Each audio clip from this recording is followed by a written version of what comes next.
नमस्कार साथियों, सुशील स्टडी में सभी मित्रों का बहुत बहुत स्वागत है। और जितने भी साथी नए जुड़ते हैं उनका तो भैया ढेर सारा स्वागत है।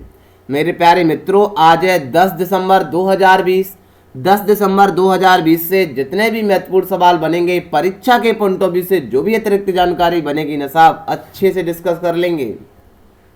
तो एक बार मेरे सभी प्यारे मित्रों दम लगा करके सेशन को शेयर कर दो ना भैया। हम कितनी अपार सारी मेहनत करते हैं और आप भी थोड़ी बहुत कर लिया करो। जौन सा भी आप ग्रुप चलाते हैं, सेशन को दम लगा करके शेयर कर दो। मेरे प्यारे मित्रों, शुरू करते हैं आज का सेशन। पहला सवाल भैया धमाकेदार तरीके से बहुत सारी रोचक जानकारियां पढ़ेंगे। हाल ही में माउंट एवरेस्ट की नई ऊंचाई की घोषणा कर दी गई है साहब। नई ऊंचाई बताओ। हमने कहा साहब नई नहीं, हम तो पुरानी भी बता देंगे। लोड़ी क्या लेना साहब। नेपाल और मेरे प्यारे मित्रों चाइना ने मिलकर के घोषणा कर दी है कि नेपाल की नई ऊंचाई है। आप गलत ही पढ़ते हैं। हमने ओ माय गॉड, गलत पढ़ते हैं हम अभी तक। मेरे प्यारे मित्रों, नई ऊंचाई 8848.86 मीटर है। ए ऑप्शन बिल्कुल सही है। पहले कितनी थी माउंट एवरेस्ट की ऊंचाई? तो 8848 मीटर थी। पूछा जा सकता है कि सबसे पहले इसकी ऊंचाई मापी कब गई थी? बिल्कुल बताएंगे ना मित्रों को। 1849 में सर जॉर्ज एवरेस्ट के नेतृत्व में नापी गई थी, तभी तो इसका नाम माउंट एवरेस्ट पड़ा है। मेरे प्यारे मित्रों, सारी की सारी जानकारी लिख करके लेकर आए हैं।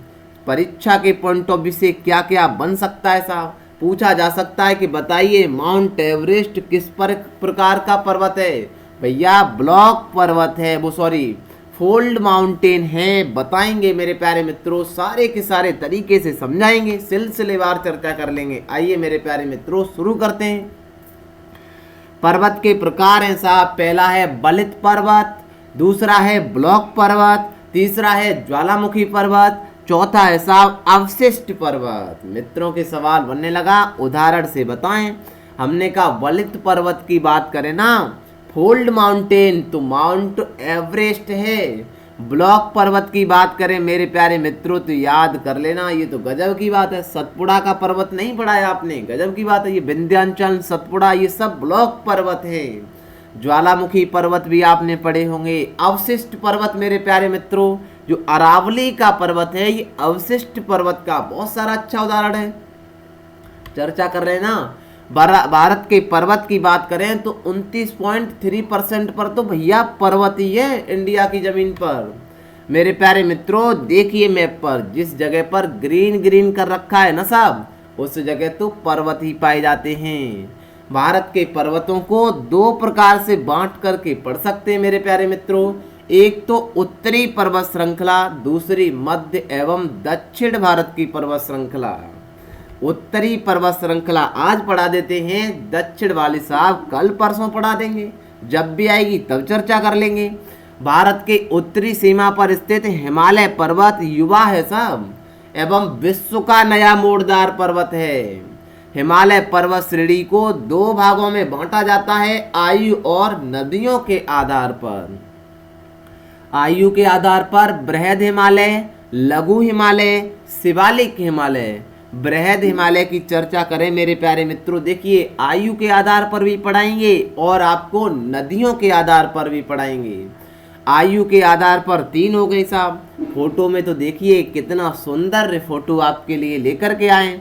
महान हिमालय देखिए बनाया भी है मेरे प्यारे मित्रों। तो एक तो भैया सेशन को शेयर करना तो बनता ही है। लघु हिमालय और शिवालिक हिमालय है। इसकी औसत ऊंचाई 6100 मीटर है। चलिए साहब क्या ही बात करनी। विश्व की सबसे ऊंची चोटी माउंट एवरेस्ट, ये सवाल कई बार पूछा गया है मेरे प्यारे मित्रों। इसी का हिस्सा है बृहद हिमालय बोले, ट्रांस हिमालय बोले, ये महान हिमालय बोले, जिसकी ऊंचाई 8848 मीटर थी। नई याद कर लेना साहब। ये नेपाल में स्थित है, जिसे सागर माथा के नाम से जाना जाता है। पॉइंट भी नोटेड मेरे प्यारे मित्रों। पूछा जाता है बताइए साहब नेपाल में इसे क्या कहते हैं? तो नेपाली दद्दा तो साहब इसे सागर माथा के नाम से जानते हैं। लघु हिमालय मेरे प्यारे मित्रों, शिवालिक और महान हिमालय के बीच में एक काई गजब की बात बतानी मेरे प्यारे मित्रों। फोटो तो दिख ही गया आपको, देखिए महान हिमालय और शिवालिक हिमालय के मध्य में ही तो है साहब लघु हिमालय, याद कर लेना, कई बार पूछा गया है। लघु हिमालय श्रेणी की ढालों पर मिलने वाले छोटे छोटे जो घास के मैदान होते हैं ना साहब, जम्मू कश्मीर में मर्ग कहते हैं। पॉइंट भी नोटेड मेरे प्यारे मित्रों, कई बार एग्जाम में मल्टीपल टाइम पूछा गया है। शिवालिक हिमालय की चर्चा करें, ये हिमालय की सबसे बड़ा पर्वत श्रृंखला है, हिमालय के दक्षिण में स्थित है, सबसे नवीनतम श्रेणी है मेरे प्यारे मित्रों। इसका निर्माण आज से 2 से 5 मिलियन वर्ष पहले हुआ था। अब मित्रों के माइंड में सवाल बनने लगा, साहब इतनी पुरानी श्रृंखला है फिर भी आप नहीं बता रहे। हमने कहा भैया नहीं है ना, इतनी कोई ज़्यादा पुरानी थोड़ी नहीं है मेरे प्यारे मित्रों। नदियों के आधार पर 4 भागों में बांट करके हिमालय को पढ़ते हैं। पंजाब हिमालय, जिसे हम कश्मीर का हिमालय कहते हैं साहब, देखिए सिंधु नदी की कृपा हो जाएगी। सतलज नदी साहब, सिंधु और सतलज के मध्य में कौन सा हिमालय है, तो पंजाब हिमालय है मेरे प्यारे मित्रों। यहाँ से सवाल मल्टीपल टाइम पूछे जाते हैं, लिख लीजिए साहब सारा का सारा ज्ञान। पहला है पंजाब हिमालय, देखिए लिख करके भी दिया है, सिंधु एवं सतलज नदी के बीच में स्थित हिमालय को हम पंजाब हिमालय या कश्मीर हिमालय के नाम से जाना जाता है भैया। क्योंकि भैया सभी मित्रों को पता है ऊपर सिंधु नदी बहती है, नीचे सतलज नदी बहती है, या पंजाब ही है ना, तो पंजाब हिमालय या कश्मीर हिमालय। पंजाब हिमालय की चौड़ाई अन्य सभी हिमालय क्षेत्र से अधिक है, ठीक है साहब। पंजाब हिमालय कश्मीर, लद्दाख, हिमाचल प्रदेश राज्यों में फैला है साहब। पंजाब हिमालय में बहुत सारी श्रेणियां हैं मेरे प्यारे मित्रों। देखिए नदियों के आधार पर 4 प्रकार से, उसमें भी पंजाब हिमालय के अलग प्रकार हैं। काराकोरम श्रेणी, लद्दाख श्रेणी, जास्कर श्रेणी, पीर पंजाल श्रेणी, धौलाधर श्रेणी, शिवालिक श्रेणी। फोटो तो देखिए साहब इतने आसानी से नहीं बन सकता है मेरे प्यारे मित्रों। ये श्रेणियां कई बार पीसीएस में लगाने के लिए क्रम में आ जाती हैं। बताइए निम्न में से सारा का सारा पंजाब हिमालय की श्रेणियों के बारे में क्रम से लगाइए, बिल्कुल सेट कर देगा हमारा परिवार तो साहब। काराकोरम श्रेणी, लद्दाख श्रेणी, जास्कर श्रेणी। मेरे प्यारे मित्रों यही ट्रांस हिमालय में 3 श्रेणियां पाई जाती हैं। देखिए काराकोरम श्रेणी, लद्दाख श्रेणी, जास्कर श्रेणी, ठीक है ना। इधर है भैया पीर पंजाल श्रेणी, धौलाधर श्रेणी। मेरे प्यारे मित्रों याद करिए लद्दाख श्रेणी और जास्कर श्रेणी के मध्य से बहती है सिंधु नदी। पॉइंट भी नोटेड, मैप पर देखिए कई बार सवाल पूछा गया है। सारे मित्र गलती कर देते हैं साहब, फोटो तो देख लीजिए, माइंड में पिक्चर बना लीजिए, ठीक है। बड़े आगे काराकोरम श्रेणी की बात कर लेते हैं। इसे एशिया की रीढ़ कहा जाता है। देखिए कितना ज्ञान लिख करके लाए। अब काराकोरम श्रेणी एक एक करके सारी श्रेणियां भी पढ़ाएंगे। इसी पर्वत श्रेणी में भारत का सर्वोच्च पर्वत है साहब K2, ये भारत का सर्वोच्च है, जिसे हम गॉडविन ऑस्टिन कहते हैं। कई बार पूछा गया है कि बताइए साहब K2 किस श्रेणी में स्थित है, तो काराकोरम श्रेणी में, जिसकी ऊंचाई 8611 मीटर है। काराकोरम पर्वत को पहले कृष्णागिरी के नाम से जाना जाता था साहब। काराकोरम श्रेणी के बाद लद्दाख श्रेणी आती है मेरे प्यारे मित्रों। देखिए लद्दाख श्रेणी विश्व की सबसे ज्यादा तीव्र ढाल वाली चोटी है, जिसे हम राकपोशी मेरे प्यारे मित्रों कहते हैं। फिर लद्दाख के बाद जास्कर पर्वत श्रेणी आती है। जास्कर पंजाब हिमालय में ही स्थित है। सिंधु नदी, लद्दाख पर्वत श्रेणी और जास्कर पर्वत श्रेणी के मध्य से ही बहती है साहब। गजब की बात है मेरे प्यारे मित्रों, ये तो हमने पहले से ही बता दिया था। उसके बाद पीर पंजाल श्रेणी, पीर पंजाल पर्वत श्रृंखला हिमालय की सबसे लंबी पर्वत श्रृंखला है। पॉइंट भी नोटेड, याद कर लेना। धौलाधर पर्वत श्रेणी कुल्लू घाटी, धौलाधर तथा पीर पंजाल पर्वत श्रेणी के बीच में है मेरे प्यारे मित्रों। मल्टीपल टाइम सवाल पूछा गया है कि बताइए साहब कुल्लू घाटी कहाँ पर है, तो याद कर लेना धौलाधर पर्वत श्रेणी और पीर पंजाल पर्वत श्रेणी के बीच में स्थित कौन सी है, कुल्लू घाटी है। और साहब देखिए शिवालिक पर्वत श्रेणी हिमालय की सबसे दक्षिण की, हाँ साहब फोटो देखा है ना, फिर देख लीजिए फोटो, सबसे दक्षिण में। इसमें काराकोरम, लद्दाख, जास्कर पर्वत श्रृंखला वाला हिस्सा ट्रांस हिमालय के नाम से जाना जाता है। याद कर लेना मेरे प्यारे मित्रों, यही तो बताया था साहब, काराकोरम, लद्दाख, जास्कर, इसे हम ट्रांस हिमालय के नाम से जानते हैं। पीर पंजाल धौलाधर पर्वत श्रृंखला लघु हिमालय में ही स्थित है। पीर पंजाल ये है साहब, देखिए फोटो में मेरे प्यारे मित्रों, और धौलाधर साहब ये है, इसके बीच में ही है मेरे प्यारे मित्रों कौन सा, लघु हिमालय।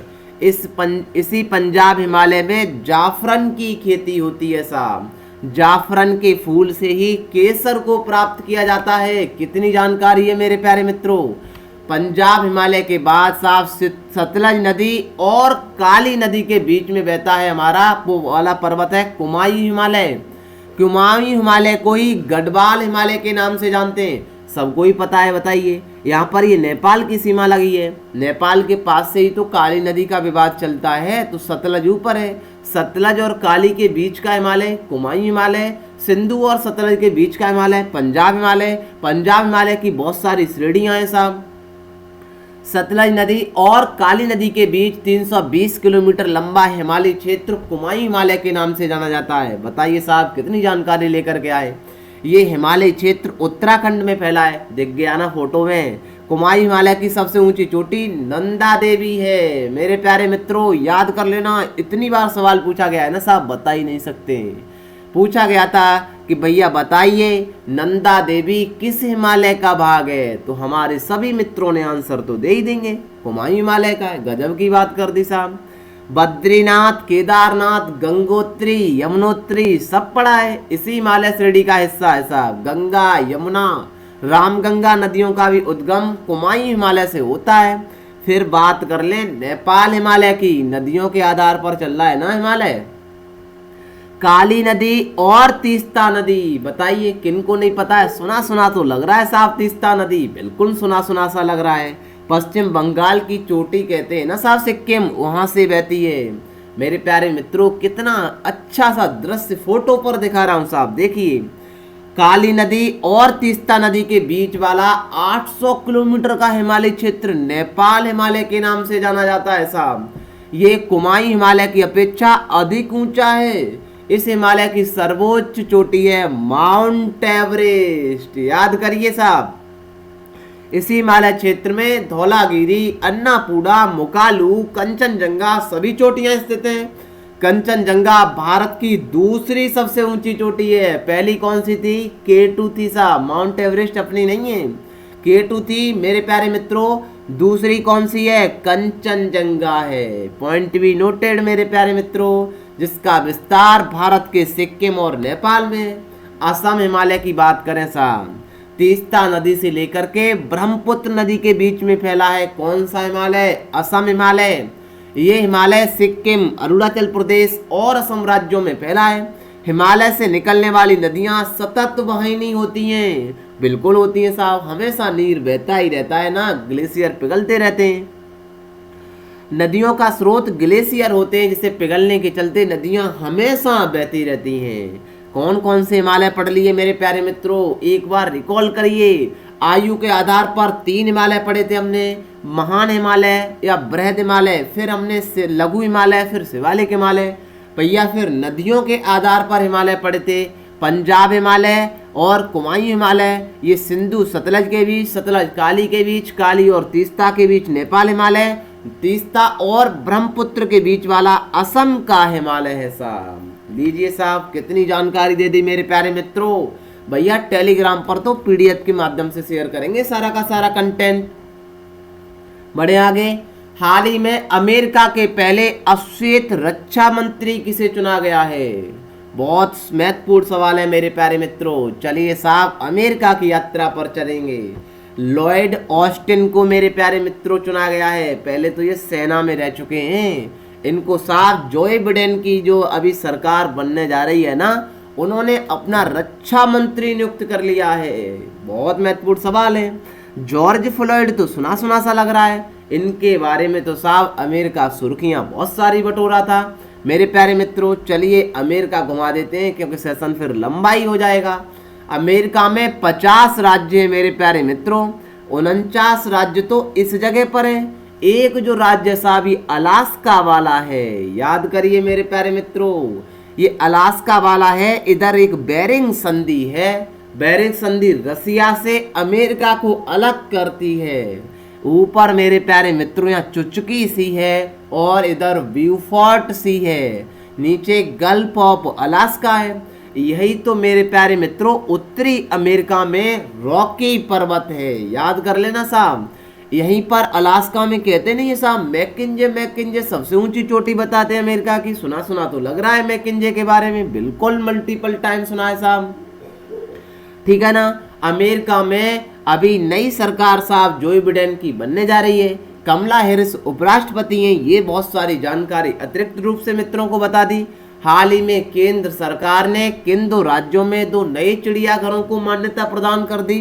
गजब का काम है साहब। बिहार और उत्तर प्रदेश तो आए दिन इतनी सुर्खियां बटोर रहे हैं ना साहब, नंबर आना चाहता है इनका पहला ही। बी ऑप्शन बिल्कुल सही है मेरे प्यारे मित्रों, याद कर लेना भैया, पेन ही साथ छोड़ गया। यूपी का अशफाक उल्ला खां गोरखपुर का, याद करिए मेरे प्यारे मित्रों, 37वीं बैठक थी साहब इनकी, ठीक है ना।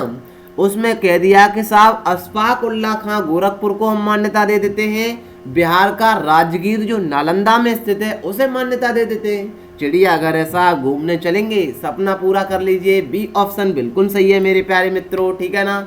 ये साहब बिहार के नालंदा का फोटो लेकर के आए। ये साहब अशफाक उल्ला खां, अशफाक उल्ला खां लग तो रहा है काकोरी कांड से नाम सुना सुना सा, बिल्कुल लग रहा है, ठीक है ना। ये उसका फोटो है। बिहार की तो बात ही साहब निराली है। बिहार की राजधानी पटना है, राज्यपाल फागू चौहान है, मुख्यमंत्री नीतीश कुमार है। भैया मधुबनी पेंटिंग बहुत अच्छी फेमस है बिहार की। जट जटिन लोक नृत्य, ये भी परीक्षा में पूछा गया था। लोकसभा 40, राज्यसभा 16, विधानसभा 293, विधान परिषद मैंने आंसर पूछा था, एक ही भैया लोग ने आंसर दिया था मेरे प्यारे मित्रों। सभी मित्र आंसर दिया करें। नेशनल पार्क है वाल्मीकि, पूछा जाता है। हाल ही में किसे विश्व स्वास्थ्य संगठन फाउंडेशन का पहला सीईओ नियुक्त किया गया है? बहुत महत्वपूर्ण सवाल है मेरे प्यारे मित्रों, अनिल सोनी को किया गया है। भैया इसकी जो कार्यकारी बॉडी है ना, वहां पर तो अपने हर्षवर्धन, डॉक्टर हर्षवर्धन भी तो हैं। हाँ बिल्कुल है, चर्चा करेंगे साहब, बिल्कुल फोटो भी दिखाएंगे। वर्ल्ड हेल्थ ऑर्गेनाइजेशन, चलिए साहब, कोरोना की यात्रा किसने की थी? वर्ल्ड हेल्थ ऑर्गेनाइजेशन ने नाम ही दिया था साहब। सबका वायरस का नाम कौन देता है? वर्ल्ड हेल्थ ऑर्गेनाइजेशन देता है। अभी एक चैपर वायरस आया था साहब, चैपर वायरस का नाम किसने दिया था? वर्ल्ड हेल्थ ऑर्गेनाइजेशन ने दिया था। कहाँ पर है ये, करता क्या है? हमने कहा बिल्कुल गजब की बात पूछ ली आपने। करता तो साहब ये काम है आपके वैक्सीन दवा के बारे में बताता है, लेकिन है तो साहब बहुत दूर इंडिया से, स्विट्जरलैंड में है। स्विट्जरलैंड में कौन सी जगह पर है? जिनेवा सुना सुना सा लग रहा है। हाँ बिल्कुल लग रहा है, उसी जिनेवा में है, याद कर लेना मेरे प्यारे मित्रों। इसके फिर हेड कौन है? गजब की बात कर दी, लो साहब सब लिख करके दे दिया। इसका भैया हेड है डॉक्टर टेड्रोस एडानोम, भैया हेडक्वार्टर जिनेवा में। 7 अप्रैल को विश्व स्वास्थ्य दिवस मनाते हैं। 1948 से इसकी स्थापना की गई थी। बड़े आगे हाल ही में भैया दुनिया की सबसे ताकतवर महिलाओं की सूची जारी हो गई है। अच्छा, हमको तो पता ही नहीं था साहब दुनिया की ताकतवर महिलाओं की भी सूची जारी होती है। हमने लोग गजब की बात कर दी, 17वीं बार हो गई है साहब। फोर्ब्स 2020 की तरफ से भैया जारी सूची में निर्मला सीतारमण नाम सुना सुना सा लग रहा है क्या? बिल्कुल लग रहा है, वित्त मंत्री है साहब, क्या ही बताना इनके बारे में। 41वें नंबर पर आ गई हैं, याद कर लेना मेरे प्यारे मित्रों। ए ऑप्शन सही है। सवाल पूछा जाएगा साहब, क्या पूछा जाएगा? फोटो दिखा दिया, लो भैया, क्योंकि बहुत सारे मित्र नए जुड़ते हैं तो फोटो देखना तो जरूरी है, लेकिन हम तो सब कुछ लिख करके लाएं। एंजेला मर्केल तो 10वीं बार पहले नंबर पर है साहब, बिल्कुल है, जर्मनी की ये चांसलर है। यूरोपियन सेंट्रल बैंक की प्रमुख है क्रिस्टीना लेगार्ड, दूसरे नंबर पर आई हैं। कमला हैरिस का नाम तो सुना सुना सा लग रहा है, बिल्कुल, क्या ही बात करनी। लेकिन मेरे प्यारे मित्रों अभी बहुत ज़्यादा चर्चा में तो कमला हैरिस हैं, तो इनका नाम याद कर लेना। जो फोर्ब्स की सूची जारी की गई है साहब, इसमें किन से नंबर पर है पूछा जा सकता है सवाल घुमा करके। कमला हैरिस 3रे नंबर पर है भैया, पैसा तो कुछ ज़्यादा ही है ना। बिल एवं मेलिंडा गेट्स फाउंडेशन की महिला वो भैया मेलिंडा गेट्स 5वें नंबर पर हैं। अपनी निर्मला सीतारमण भैया 41वें नंबर पर हैं। और HCL इंटरप्राइजेज की CEO रोशनी नादर मल्होत्रा 55वें नंबर पर हैं। बायोकॉन की संस्थापक किरण मजूमदार 168वें नंबर पर हैं। न्यूजीलैंड की प्रधानमंत्री, सुना है साहब नाम, क्या ही बताना, जेसिंडा अर्डन 32वें नंबर पर हैं। ताइवान तो सुना सुना सा लग रहा है, बिल्कुल चर्चा की थी कुछ ही दिन तो साहब। राष्ट्रपति हैं साई इंग बेन 37वां नंबर, और भैया शेख हसीना जुल्फों वाली 39वें नंबर पर हैं। ब्रिटेन की महारानी एलिजाबेथ द्वितीय 46वें नंबर पर हैं। सारा का सारा ज्ञान मेरे प्यारे मित्रों मैं लिखता हूं तो आप भी लिख दीजिए, बढ़े आगे। भारत भैया रेलवे वाले भैया सुन लो, रेलवे ने तकनीक एक काम करने जा रही है। दिल्ली बारात से हाई स्पीड रेल गलियारा बनाएगी। जमीनी सर्वेक्षण लिडार तकनीक का उपयोग करने जा रही है। मित्रों के सवाल बनने लगा, होता क्या है साहब ये लिडार? हमने कहा लो गजब का काम है। GPS होता है साहब, ये भी सेंसर से काम करता है। कितना आप भैया चल रहे हो, आपकी सहायता करेगा GPS में। ओ माय गॉड, ये भी काम होगा। हमने कहा भैया फुल फॉर्म पूछी जाएगी, याद कर लो, light detection and ranging technique है साहब, तगड़ा ही काम कर देगी ये तो। इसकी तो बात ही इतनी निराली बताई गई साहब, जैसे आपका GPS काम करता है ना। हाँ बिल्कुल करता है। ये एक रिमोट सेंसिंग विधि है जो पृथ्वी में उपलब्ध दूरी को मापने के लिए भैया स्पंदित एक लेजर के रूप में प्रकाश का उपयोग करती है। फोटो की क्रिया जो करते हैं ना, फोटोन की, मेरे प्यारे मित्रों, जो क्वांटम कंप्यूटर बनाया गया था, इसी तरीका से साहब ये भी प्रकाश को यूज करती है। GPS से जैसे GPS काम करता है, वैसे ये रेल का आप ये हाईवे बिछाएंगे ना साहब, इसमें बहुत सारी मदद करेगी, ठीक है ना। बड़े आगे, हाल ही में मध्य प्रदेश के किन 2 शहरों को यूनेस्को द्वारा विश्व विरासत शहर की सूची में शामिल किया गया है? हाँ साहब, ये यूनेस्को तो सुना सुना सा लग रहा है। हमने लो भैया तगड़ा ही काम कर दिया। कितनी बार तो चर्चा की है साहब इसके बारे में, कौन नहीं जानता है बताइए। फ्रांस में है साहब, फ्रांस में कौन सी जगह पर है? पेरिस में है। सुना सुना सा लग रहा है, बताइए थोड़ा बहुत। बिल्कुल लग रहा है मेरे प्यारे मित्रों, ये भैया विश्व विरासत स्थल का काम करता है। भैया यूनेस्को में नाम जब लिख जाता है ना, तो लोग फिर यूनेस्को में नाम जो लिख जाता है वहां पर ज्यादा घूमने जाया करते हैं। इस वजह से साहब इसकी थोड़ी बहुत मान्यता ज्यादा है। ओरछा और ग्वालियर को किया गया है साहब। चलिए यूनेस्को भी मित्रों को बताएंगे पहली बात तो, ठीक है। और भैया मध्य प्रदेश की तो चर्चा करेंगे, बहुत दिन में आया है, वैसे चर्चा में बहुत सारे रहते हैं हमारे शिवराज जी। मध्य प्रदेश में एक भोजताल और स्थित है, चलेंगे किसी दिन। उत्तर प्रदेश से सीमा लगाता है, राजस्थान से लगाता है, गुज्जू भैया से सीमा साझा करता है। इधर महाराष्ट्र से लगता है, इधर साहब छत्तीसगढ़ से लगता है, कई राज्यों से लगता है, मध्य में स्थित है, इसी वजह से मध्य प्रदेश कहते हैं। राजधानी भोपाल है, राज्यपाल आनंदीबेन पटेल हैं, मुख्यमंत्री शिवराज सिंह अंकल हैं। राष्ट्रीय उद्यान तो भैया पूछा जाएगा तो पन्ना पूछा जाएगा भैया, पन्ना पता है ना आपको। सतपुड़ा, बांधवगढ़, कान्हा, माधव, दिनसौर भैया बहुत सारे हैं। गांधी सागर बांध चंबल नदी पर है। चंबल किसकी सहायक है? यमुना की। यमुना किसकी है? गंगा की। क्या ही बात बतानी। बरगी बांध, इंदिरा सागर बांध नर्मदा नदी पर है। मध्य प्रदेश भैया देखना करंट अफेयर कितनी होगी, गजब का काम है साहब। जीवन अमृत योजना, इम्यूनिटी बढ़ाएंगे भैया, कोरोना आ ही गया है। जीवन शक्ति योजना, महिलाएं मास्क बनाएंगी, फिर रोकेंगी, फिर नहीं मानेंगे तो बाद में ठोकेंगी। संकल्प योजना, उमरिया जिला से बुजुर्गों की सहायता प्रदान करने के लिए। सबसे खराब शिशु मृत्यु दर, रेडियो स्कूल की योजना। झाबुआ जिले में दीदी वाहन सेवा, प्रेग्नेंट महिलाओं की मदद के लिए।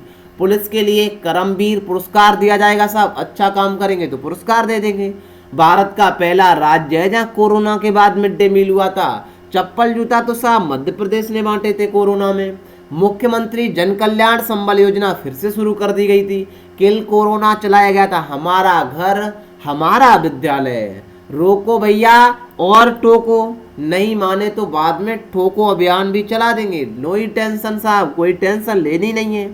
टॉप पेरेंट चलाया गया था स्टूडेंटों के लिए, फिर ठीक है मेरे प्यारे मित्रों। यूनेस्को का भैया आपको ये मल्टीपल टाइम बताया साहब, ठीक है ना। The united nation educational scientific culture organization है ये भैया। हेड मेरे प्यारे मित्रों याद कर लेना, ऑड्रे अजोले हैं हेडक्वार्टर पेरिस और फ्रांस में है। स्थापना 16 नवंबर 1945 लंदन में की गई थी, लेकिन हेडक्वार्टर साहब कहाँ पर है? पेरिस में। पॉइंट बी नोटेड मेरे प्यारे मित्रों, घुमा करके पूछा जाता है। अंतरराष्ट्रीय ओलंपिक समिति ने, ये सवाल मेरे प्यारे मित्रों परीक्षा में कहीं ना कहीं छपने वाला है, याद कर लेना साहब, गजब का सवाल है मेरे प्यारे मित्रों। पहले तो साहब इसका ही ऑपरेशन कर ही लेते हैं, तभी आगे बढ़ते हैं, ठीक है ना मेरे प्यारे मित्रों। भैया पेन चल जाए यार, ऐसा मत किया कर बीच में। अंतरराष्ट्रीय ओलंपिक समिति, इसकी शुरुआत 1894 में की गई थी। हेडक्वार्टर साहब, मुख्यालय इसका लुसाने स्विट्जरलैंड में है। आए दिन स्विट्जरलैंड कितना पढ़ना पड़ेगा साहब, बहुत ही सारे, इसने तो हेडक्वार्टर का ठेका ले रखा है, बिल्कुल ले रखा है मेरे प्यारे मित्रों, याद कर लेना। ओलंपिक कब होगा साहब? एक तो 2024 वाले के लिए ये खेल चुना गया है साहब, जिसका नाम है ब्रेक डांस, याद कर लेना। 2020-21 में कहाँ खेला जाएगा? तो टोक्यो कहाँ पर है? जापान में। 2024 कहाँ पर मेरे प्यारे मित्रों? पेरिस में, याद कर लेना। ये सवाल कई बार पेपर में घुमा घुमा करके पूछा जाएगा। 2028 लॉस एंजलिस में मेरे प्यारे मित्रों, ठीक है ना। इतनी जानकारी दे दी, लेकिन साहब ये बात क्या है? ब्रेक डांस है। कथकली कहाँ पर है? आपको क्लासिकल डांस तो पता ही होंगे साहब, कितने हैं? 8 हैं अपने इंडिया में क्लासिकल डांस मेरे प्यारे मित्रों। कुचिपुड़ी सत्रीय नृत्य कहाँ का है? असम का। कुचिपुड़ी आंध्र प्रदेश का, ठीक है ना। बड़े आगे, बिल्कुल साहब, बात ही क्या है? Break dance. ये पॉइंट भी नोटेड मेरे प्यारे मित्रों, में बताऊं इतना महत्वपूर्ण सवाल है, ओलंपिक की बात है साहब। देखिए, ओलंपिक किसी ने जीता है क्या? हाँ बिल्कुल जीता है। स्वर्ण पदक सबसे पहले मेरे प्यारे मित्रों किस भारतीय ने जीता था? ये पूछा जाएगा ओलंपिक में। अभिनव बिंद्रा ने 2008 में जीता था साहब, बीजिंग ओलंपिक खेला गया था उसमें जीता था। ये भी सवाल पूछा जा सकता है साहब, ये कितने गोले हैं? 5 गोला हैं ओलंपिक के इस लोगो में। 5 गोला में कलर कौन सा नहीं है? देखिए, ये ब्लू कलर है, ये येलो है, ब्लैक है, ये ग्रीन है, ये रेड है। पूछा जा सकता है कौन सा कलर नहीं है या कौन सा कलर है, ठीक है ना। देखिए साहब, कैसे गजब का तो डांस ही हो रहा है। बड़े आगे, हाल ही में किस लेखक को रविंद्रनाथ टैगोर साहित्य पुरस्कार से सम्मानित किया गया है साहब? बिल्कुल बताएंगे मित्रों को। रविंद्रनाथ टैगोर को कब पुरस्कार मिला था? नोबेल गीतांजलि के लिए भैया, भारत का नहीं, एशिया का सबसे पहले मिला था। 1913 में मिला था मेरे प्यारे मित्रों, लेकिन लौटा दिया था साहब, उपाधि लौटाई थी, ठीक है ना। राजकमल झा, बी ऑप्शन सही है मेरे प्यारे मित्रों। ये तीसरी बार दिया गया है, तो सवाल बनने लगा साहब फिर पहली बार कब दिया गया था? हमने लोग गजब की बात कर दी। 2020 में भैया तीसरी बार है, तो 2018 में तो इसकी शुरुआत की गई थी। 2018 में जब शुरुआत की गई थी ना मेरे प्यारे मित्रों, याद कर लेना। ये सवाल कई बार मल्टीपल टाइम घुमा घुमा करके देखिए पूछा जाएगा कि 2019 में फिर किसे दिया गया था साहब? 2020 का तो राजकमल झा लग नहीं रहा है, देखिए बाल बहुत सुंदर है इनके, ठीक है ना। किसके लिए दिया गया है इनका? भैया एक उपन्यास है the city and the sea, the city and the sea मेरे प्यारे मित्रों, लिख लेना, पॉइंट भी नोटेड साहब। ये पूछा जाएगा multiple time. The city and the sea के लिए भैया राजकमल झा को 2020 का रविंद्रनाथ टैगोर साहित्य पुरस्कार दिया गया है। 2019 का किसे दिया गया था? राणा दास गुप्ता को दिया गया था। किस उपन्यास के लिए? सोलो के लिए दिया गया था मेरे प्यारे मित्रों, याद कर लेना साहब। कब इसकी शुरुआत की गई थी? 2018 में की गई थी। ये दिया कहाँ गया था साहब ये 2020 का? भैया ये डेनमार्क की राजधानी है ना, कोपेनहेगन, अमेरिका में तो इसकी शुरुआत ही की गई थी साहब, ठीक है ना। बड़े आगे, अंतर्राष्ट्रीय नागरिक उड्डयन दिवस किस दिन मनाया जाता है? आज तो साहब विश्व मानवाधिकार दिवस है, लेकिन ये 7 दिसंबर को अंतर्राष्ट्रीय नागरिक उड्डयन दिवस मनाते हैं। बहुत सारी अतिरिक्त जानकारी भी लेकर के आए, सेशन लंबा हो जाएगा मेरे प्यारे मित्रों, ठीक है ना। भारत के पहले किन्नर ट्रांसजेंडर प्राथमिक केंद्रीय विश्वविद्यालय की स्थापना? हाँ भैया, ये नहीं बताएंगे क्योंकि कई बार बताया है। बी ऑप्शन सही है, कुशीनगर में, उत्तर प्रदेश में। द्विपक्षीय नौसेना अभ्यास नसीम अल बह भारत किस देश के साथ करता है साहब? ठीक है, ये तो पता है साहब, ओमान के साथ करता है। देखिए याद कर लेना, बहुत सारे अभ्यास आएंगे। हम हैंड और हैंड किन के साथ करते हैं? चाइना के साथ। मंगोलिया के साथ कॉन्क्वेस्ट करते हैं, नेपाल के साथ सूर्यग्रहण करते हैं, श्रीलंका तो मित्र है ही साहब, बांग्लादेश के साथ संप्रति करते हैं, मैत्री थाईलैंड के साथ करते हैं, ठीक है। अजय योद्धा ये वाले मेरे प्यारे मित्रों किसके साथ करते हैं याद करिए, अमेरिका के साथ। मालाबार का युद्ध अभ्यास, ये बहुत सारे अभ्यास आएंगे, याद कर लेना साहब। हाल ही में केंद्रीय मंत्री पीयूष गोयल ने national stock exchange NSE knowledge hub का उद्घाटन किया है साहब। कहाँ पर किया है? नई दिल्ली में किया है। क्या ही बताना, बी ऑप्शन सही है। हाल ही में भारतीय रेलवे ने घोषणा की है कि वह भैया 2021 वर्ष के अंत तक हाइड्रोजन संचालित रेल इंजन का निर्माण कर लेगा। हाल ही में कला प्रदर्शनी का उद्घाटन किस देश में महात्मा गांधी की 150वीं जयंती के अवसर पर किया गया है? अरे भैया इसका क्या ही बताना, बांग्लादेश। ए ऑप्शन सही है। 31वें अंतर्राष्ट्रीय पतंग महोत्सव, ये तो भैया अहमदाबाद में ही तो चलता है। सी ऑप्शन सही है। हाल ही में केंद्र सरकार ने किसकी अध्यक्षता में अयोध्या मामले पर विशेष डेस्क गठित की है? मेरे प्यारे मित्रों ज्ञानेश कुमार। बहुत महत्वपूर्ण सवाल है। हाल ही में किस भारतीय मूल की लेखिका को यूके के प्रसिद्ध कोस्टा चिल्ड्रंस बुक अवार्ड 2019 से सम्मानित किया गया है? जसविंदर बिलान को। डी ऑप्शन सही है। हाल ही में Muppavarapu Venkaiah Naidu national award for excellence से किसे सम्मानित किया गया? ऐसा डॉक्टर MS स्वामीनाथन को। बी ऑप्शन सही है। पद्म पुरस्कार 2020 के संदर्भ में सही कथन बताओ साहब। बिल्कुल बताएंगे। पद्म पुरस्कार 7 हस्तियों को दिए गए पद्म विभूषण, 16 को दिए गए साहब पद्म भूषण, 118 को दिए गए हस्तियों मेरे प्यारे मित्रों पद्म श्री। याद कर लेना, बहुत महत्वपूर्ण सवाल है साहब, परीक्षा में कहीं ना कहीं छपा मिलेगा आपको। निम्न में से पद्म विभूषण किसको दिया गया है? सभी को दिया गया है साहब। अरुण जेटली को मरणोपरांत दिया गया है, सुषमा स्वराज को भी, जॉर्ज फर्नांडिस को भी दिया गया है। डी ऑप्शन सही है। पीवी सिंधु को निम्न में से किस पद्म पुरस्कार से सम्मानित किया गया है? मेरे प्यारे मित्रों देखिए, हमने तो साहब पद्म विभूषण सब लिख दिए। 7 लोगों को दिया गया है पद्म विभूषण। जॉर्ज फर्नांडिस, अरुण जेटली, अनिरुद्धि जगन्नाथ मॉरिस के पूर्व राष्ट्रपति है, मॉरिशस के, MC मैरी कॉम, पंडित छन्नूलाल मिश्रा, सुषमा स्वराज और स्वामी विश्वेश तीर्थ को दिया गया है। 4 लोगों को मरणोपरांत दिया गया है। याद कर लेना, लिख भी लेना। पीवी सिंधु को निम्न में से किस पद्म पुरस्कार से सम्मानित किया गया? ऐसा पता है पद्म भूषण दिया गया है। मेरे प्यारे मित्रों पद्म भूषण भी लिख दिए। 16 लोगों को दिया गया है साहब, 16 भी लिख दिए, लेकिन पद्म श्री नहीं लिखे। सैयद मुअज्जम अली को, मनोहर पर्रिकर को, मोहम्मद मुमताज अली को, मुजफ्फर हुसैन को, पीवी सिंधु को, बेडू श्रीनिवास, बालकृष्ण दोषी, अजय चक्रवर्ती, मनोज दास, के जगन्नाथ, एस जमीर, अनिल प्रकाश जोशी, टी लैंडोन, आनंद महिंद्रा, नीलकांत रामकृष्ण मेनन, प्रोफेसर जगदीश सेठ को दिया गया है। ये वाला याद कर लेना, पीवी सिंधु मेरे प्यारे मित्रों और मनोहर पर्रिकर को, बहुत इंपॉर्टेंट सवाल है, और सैयद मुअज्जम अली को मरणोपरांत। ठीक है ना, बढ़े आगे। इनमें से किसे मरणोपरांत पद्म विभूषण 2020 से सम्मानित नहीं किया गया है? देखिए सवाल कितना घुमा करके पूछा गया है। अरुण जेटली को मरणोपरांत, सुषमा स्वराज को मरणोपरांत, जॉर्ज फर्नांडिस को मरणोपरांत, पंडित छन्नूलाल मिश्रा मेरे प्यारे मित्रों इनको मरणोपरांत नहीं दिया गया है। ठीक है। निम्न में से किसे पद्म विभूषण 2020 से सम्मानित किया गया है? स्वामी विश्वेश तीर्थ को। डी ऑप्शन सही है। 2020 में भारत रत्न कितने व्यक्तियों को दिया गया है? बताइए साहब आंसर कमेंट बॉक्स में मेरे प्यारे मित्रों। ये सवाल इतनी बार पूछा जाएगा साहब, किसी को नहीं दिया गया है। 0 ऑप्शन सही है, डी ऑप्शन सही है।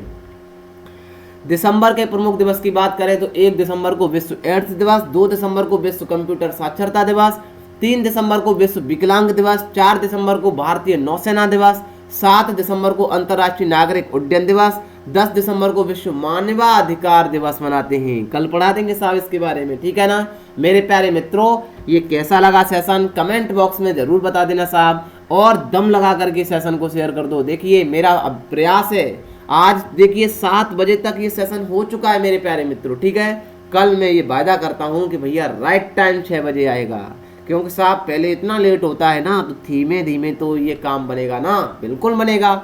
आप लोगों का प्यार बना रहे सिर्फ, और कुछ करना ही नहीं है। ठीक है साहब, मिलेंगे कल मेरे प्यारे मित्रों, तब तक के लिए bye bye, till then take care, see you, जय हिंद जय भारत।